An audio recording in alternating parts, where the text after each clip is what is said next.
Hello बच्चों। आज हम लोग सेकेंड चैप्टर जो है आपका structure of the atom, structure of the atom के नेक्स्ट टॉपिक जो है वो आपका charge to mass ratio of the electron का स्टडी करेंगे। इसके पहले हमने डिस्कवरी ऑफ द इलेक्ट्रॉन और डाल्टन्स के जो पोस्टुलेट थे वो हमने स्टडी कर लिया है।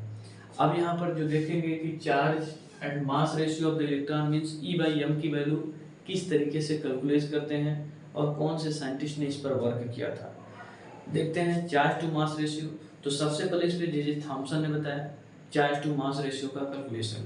तो J Thomson measure the ratio of electric discharge to the mass of the electron. Measure the ratio of electric discharge to the mass of the electron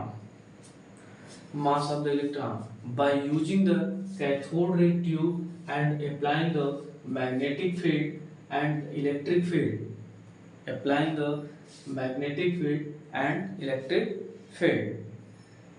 as well as magnetic field perpendicular to each other as well as the path of the electron।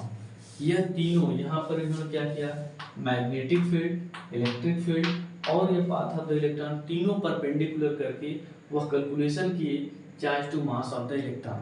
यह इतना इसलिए करना पड़ा क्योंकि उस समय जब इन्होंने कैलकुलेशन किया तो इलेक्ट्रॉन के चार्ज की वैल्यू नहीं पता थी और मास ऑफ द इलेक्ट्रॉन की वैल्यू पता नहीं थी। नहीं तो वह सीधे इलेक्ट्रॉन के चार्ज की वैल्यू रखते और मास का वैल्यू रखते हुए निकल जाता, पर वह दोनों वैल्यू पता नहीं थी, तो इतना वो करना पड़ा कैलकुलेशन के लिए। अब देखेंगे जो इसमें निकला कि जो ये रे है यह पूरे फिगर उसी के लिए है जो जे थॉम्सन ने बताकर एक्सप्लेन किया। यह जो कैथोड रे इतना प्रोसेस है, यह कैथोड रे ट्यूब है। इस कैथोड रे ट्यूब के साथ हमने क्या जोड़ दिया, यह मैग्नेट जोड़ा, मैग्नेटिक फील्ड के लिए north and south pole and electric field के लिए यहाँ पे जो पॉजिटिव पोल और नेगेटिव पोल के जो प्लेट लगाएं और यह पॉजिटिव पोल नेगेटिव पोल की प्लेट लगाएं इलेक्ट्रिक फील्ड के लिए, और यहाँ पे फ्लोरोसेंट स्क्रीन लगाएं कि जो भी आपका कैथोड रे स्ट्राइक करे तो पता चले किस पॉइंट पे वो स्ट्राइक कर रहा है। अब वो स्ट्राइक के बाद देखते हैं कि क्या क्या हमें ऑब्जर्व हुआ या डेविएशन में क्या क्या इफेक्ट करता है। यह जब path of the cathode ray चलता है तो डेविएशन बहुत अच्छा फिगर नहीं है, फिर भी वो समझने लायक है कि क्या क्या वो पाथ डिफरेंस होता है। अब देखेंगे डेविएशन के लिए, यदि हम देखें जो कैथोड रे है इसमें इलेक्ट्रिक चार्ज इंक्रीज कर दें तो यह डेविएशन इंक्रीज हो जाता है। मतलब चार्ज के इंक्रीज होने पर यह डेविएशन इंक्रीज होगा, पहले पॉइंट था। दूसरा पॉइंट था कि यदि चार्ज पार्टिकल लाइटर हो, मतलब जो भी है वो पार्टिकल क्या हो, इतना हल्का हो, तब भी वह डेविएशन इतने फोर्स होता है कि वह डेविएट हो जाएगा। तीसरा, यदि मैग्नेटिक फील्ड या इलेक्ट्रिक फील्ड बढ़ा दिया जाए तो भी वह डेविएशन बढ़ जाता है। तो तीन ही पॉइंट पे बढ़ेगा, या तो पार्टिकल लाइटर हो जाए या इलेक्ट्रिक मैग्नेटिक फील्ड बढ़ा दिया जाए या फिर वह कैथोड के चार्ज पार्टिकल बढ़ा दिए जाए। इन तीन पार्ट वह डेविएशन होगा। अब डेविएशन के साथ साथ अभी आपने इलेक्ट्रॉन के डिस्कवरी में देखा इतना पार्ट जो क्या था आपका कैथोड रे ट्यूब। ठीक वही कैथोड रे ट्यूब का यह एनोड पार्ट पॉजिटिव एंड से जुड़ा हुआ और कैथोड पार्ट आपका नेगेटिव एंड से जुड़ा हुआ है। अब जैसे ही यह हाई वोल्टेज इलेक्ट्रिसिटी दिया जाता है तो वह इलेक्ट्रॉन या कैथोड का प्रवाह होगा, कैथोड चलेगा एनोड की तरफ। अब यहाँ पे जो होल है इस होल से पास करेगा कैथोड रे, वह कैथोड रे पास किया आगे पास करने पर यहाँ पर electric field and magnetic field adjust है। अब वहां पर देखेंगे जब इलेक्ट्रिक फील्ड और मैग्नेटिक फील्ड का एडजस्टमेंट है,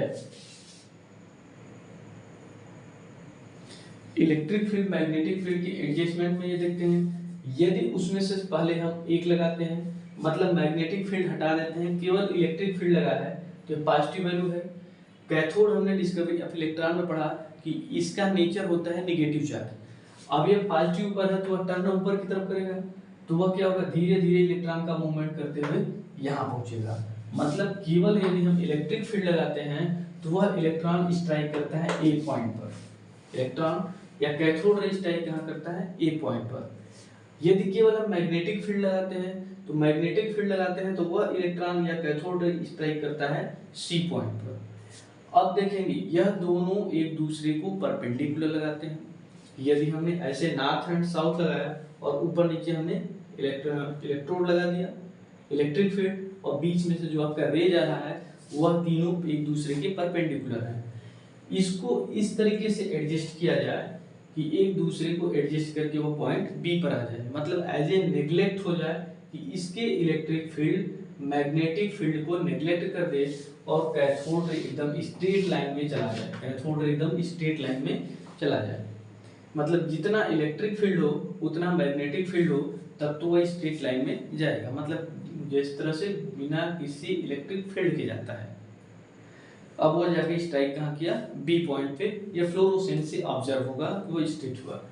यह जहां से डेविएट हुआ यहां से यहां की वैल्यू वह आर देखिए कि कहां से वह सर्कुलर पाथ में वह डेविएशन होता है। अब इस आर वैल्यू से ही वह पूरा कैलकुलेशन होता है जो मैथमेटिकल डाटा में। अब यह बी पॉइंट पे आया तो मैथमेटिकल डाटा में कैलकुलेशन करके बताते हैं कि किस तरीके से है। तो सबसे पहले सिंपल है, मैथमेटिकल हर जगह दिया नहीं पर हम यहाँ पे एक्सप्लेन करते हैं। यदि हम मैग्नेटिक फील्ड और सेंट्रीपिटल फोर्स जो सर्कुलर मोशन में है बराबर करते हैं, क्या करते हैं, magnetic field magnetic force equal to centripetal force. Magnetic field and centripetal force को बराबर करते तो इसको देखेंगे। मैग्नेटिक फील्ड क्या होता है, मैग्नेटिक फील्ड ई भी B, charge, velocity and magnetic field, magnetic moment जो है मैग्नेटिक फील्ड। और centripetal force M V square by R, भी से भी कर दिया, ये आ गया आपका E by M equal to यहाँ पे क्या है भी बाई बी आर। यह हमने निकाल लिया भी बाई बी आर, पर भी बाई बी आर तो निकल गया, पर यहाँ पे हमको क्या है आर की वैल्यू तो हम कैलकुलेट कर लिए, बी हमने मैग्नेटिक मोमेंट से कैलकुलेशन कर लिए, पर भी वह किस वेलोसिटी से है यह तो हमने मेजर भी नहीं कर पाएंगे। तो इस मेजरमेंट के लिए एक और इसी में स्ट्रक्चर लगाते हैं, यहाँ पे लिख देते हैं जिससे स्ट्रक्चर के साथ समझ में आए कि हमने यहाँ पर देखा है इलेक्ट्रिक फील्ड और मैग्नेटिक फील्ड बराबर करते हैं। यदि हम करते हैं electric field, electric force, magnetic force, तो electric force E Q E, electric field magnetic field E भी बी, इलेक्ट्रिक फील्ड और मैग्नेटिक फील्ड बराबर कर दिए। अब यहाँ पर देखेंगे ई से ई कट जाएगा, मतलब भी equal to E by B, यह हो जाएगा भी बाई बी। अब इसी को भी की प्लेस पे पुट कर दें तो क्या हो जाएगा E by M equal to E electric field by magnetic field का स्क्वायर आर। इस इक्वेशन की सहायता से हमको इसमें क्या है इलेक्ट्रिक फील्ड भी पता हो गया, मैग्नेटिक फील्ड भी पता हो गया, आर की वैल्यू भी पता है। तो इसी इक्वेशन की हेल्प से ई बाई एम की वैल्यू कैलकुलेशन हुई कि कैलकुलेशन होने के बाद ई बाई एम की वैल्यू की कितना आया, तो वह वैल्यू निकल कर गया 1.75। वह वैल्यू आया कितना 1.758802 into 10 to the power 11 coulomb पर किलोग्राम, कूलाम पर किलोग्राम।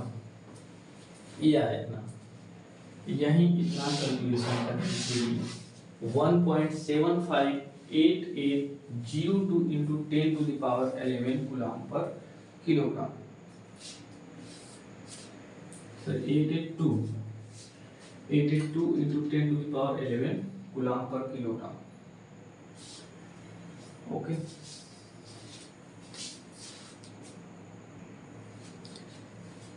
अब देखेंगे इसमें जो ये आया, इसको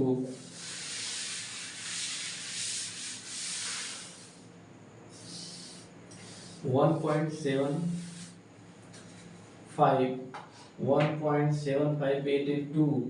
0 into 10 to the power 11 coulomb per kilogram है। अब इसमें देखेंगे जो यहाँ पर है E बाई एम ई की वैल्यू है। E बाई एम ई का मतलब, E का मतलब है चार्ज ऑफ द इलेक्ट्रॉन, मतलब जो भी इलेक्ट्रॉन पर चार्ज है इसकी वैल्यू क्या है आपका, charge of electron.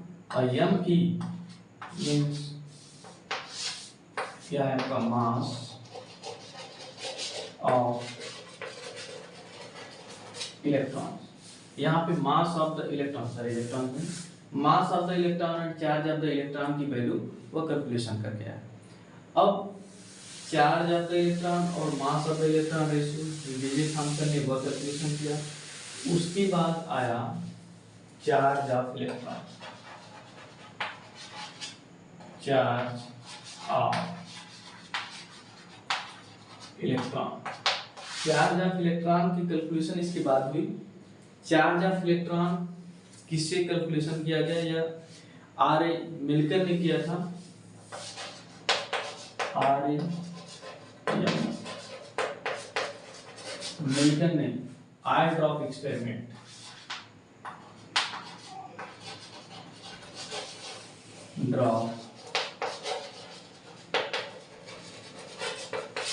I drop experiment से मिलकर ने किया था इसका चार्ज ऑफ इलेक्ट्रॉन का कैलकुलेशन। चार्ज ऑफ इलेक्ट्रॉन दोनों ने बताया मिलकर कि इलेक्ट्रॉन का charge 1.6022 into 10 to the power minus 19 coulomb, minus electron charge के लिए वो हो गया 1.6022 into 10 to the power minus 19 coulomb. यह आयर ड्रॉप एक्सपेरिमेंट से आर ए मिलकन ने कैलकुलेशन किया चार्ज की वैल्यू। अब चार्ज की वैल्यू मीन्स इलेक्ट्रॉन के चार्ज की वैल्यू हो गया, और E बाई एम की रेशियो हो गया। उसके बाद E बाई एम की रेशियो हो गया तो मास ऑफ द इलेक्ट्रॉन का कैलकुलेशन किया गया charge by E by M की वैल्यू। तो यहाँ पे 1.6022 minus by E by M की भी वैल्यू माइनस हो जाएगी। यहाँ पे अभी कैलकुलेशन किया 1.7588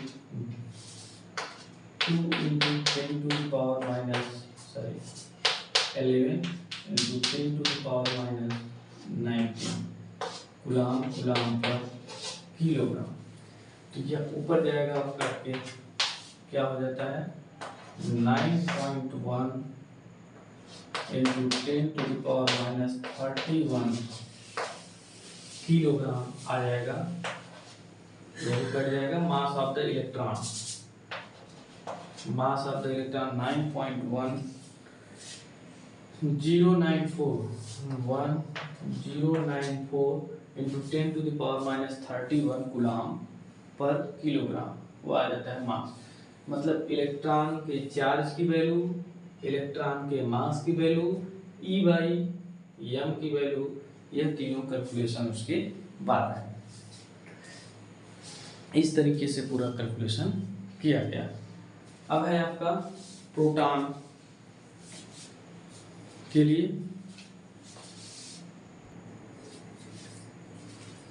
इस तरीके से वो इलेक्ट्रॉन का ये जो था वो खत्म हुआ। अब नेक्स्ट टॉपिक पर देखेंगे प्रोटॉन के लिए। Thanks for watching the video.